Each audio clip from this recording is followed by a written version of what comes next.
Mulheres da América Latina. Arteiras e arteiros do nosso canal, o que vocês estão achando dessa série de mulheres na América Latina? Me conta aqui, ó, nos comentários aqui embaixo. Hoje nós vamos dar um pulinho ali na Argentina para a gente conhecer Procesa del Carmen Sarmiento. Procesa nasce em 1818 na Argentina e ela tem uma educação dentro de casa. Como a gente já sabe, as mulheres desse período elas não tinham acesso à educação como os homens. Boa parte delas, as mulheres que tinham realmente condições, elas eram educadas dentro de casa. Então o irmão dela, Domingos Faustino, foi quem ensinou ela a ler e a escrever. Um pouco mais à frente, ela vai lecionar no colégio de Santa Rosa de San Juan, que era uma escola do irmão dela. E nessa escola, ela tem a oportunidade também de ter algumas aulas de artes. E ela vai ter aulas de artes com o pintor Amadeo Graz.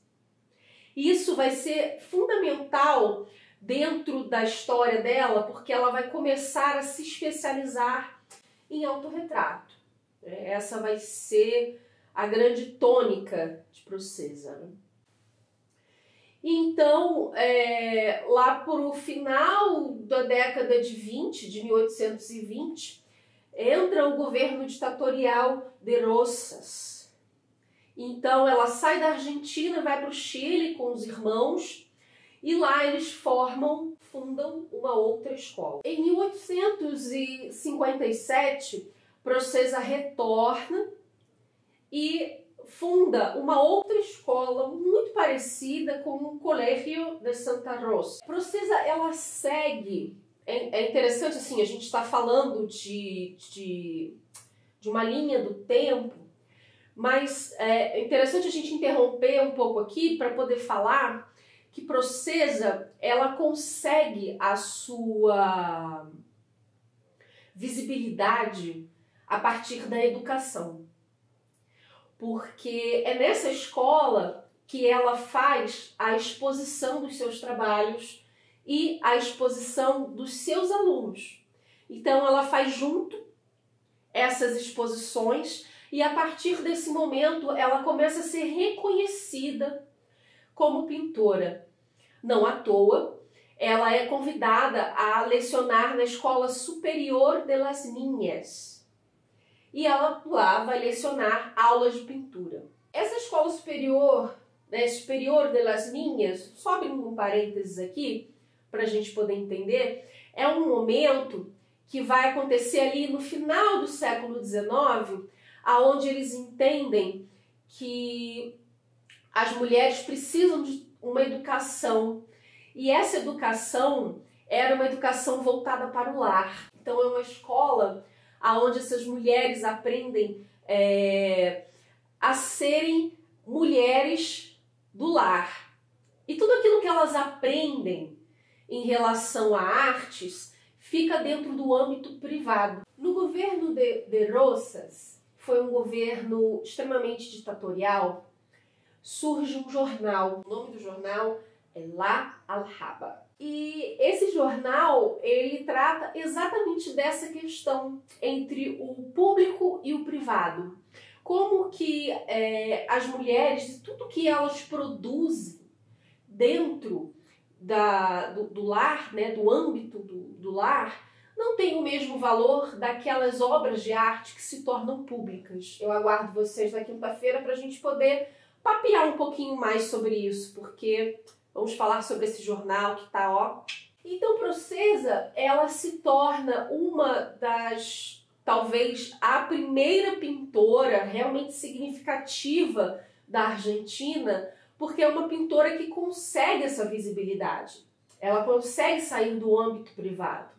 É claro que existiram outras, mas que não chegaram ao nosso alcance exatamente por não terem essa visibilidade, não chegarem ao público de fato. não é? Então, Procesa, ela segue a sua vida entre a educação e a arte. E das obras dela, a gente destaca aqui duas obras de autorretrato que são muito interessantes e trazem para a gente essa característica latina. Por quê? Apesar dela ter, dentro da pintura dela, características de técnicas eurocêntricas, ela traz, dentro dessas imagens, características latinas. Então, a primeira obra se chama Dona Librada. Nós percebemos nessa pintura uma mulher. Essa pintura ela não tem um trabalho no fundo, né, no segundo plano. E essa mulher ela tem características, traços no seu rosto, os olhos, muito próximos de características indígenas. Até a sua própria vestimenta, né, a sua postura ali, ela tem traços muito ligados com a cultura argentina. A segunda pintura é uma pintura do irmão dela, só que o irmão dela, criança. Essa pintura se chama Dominguito. E essa, diferente da primeira, ela já tem um trabalho de segundo plano com montanhas, né, que remetem às montanhas da Argentina. E Dominguito, uma criança, com seus trajes muito característicos da cultura argentina, ele parece que toca um tambor, né? Parece que a pintura ela foi pega em movimento. E percebam que tudo isso tem uma característica, tem signos ali, tem símbolos ali que são muito próximos daquilo que ela vive, do lugar onde ela vive. A gente aqui traz essas mulheres sempre tentando fazer esse link com a cultura e com os costumes desses lugares de onde elas vêm, exatamente para a gente poder salientar que, apesar das técnicas serem de fora, quando essas pintoras trazem características do seu lugar, elas também estão, de certa forma, reafirmando uma identidade. Então, eu deixo aqui essa pintora sensacional, extremamente importante da Argentina, e também deixo meu abraço. Aguardo vocês na quinta-feira com as pílulas arteiras e seguimos juntas.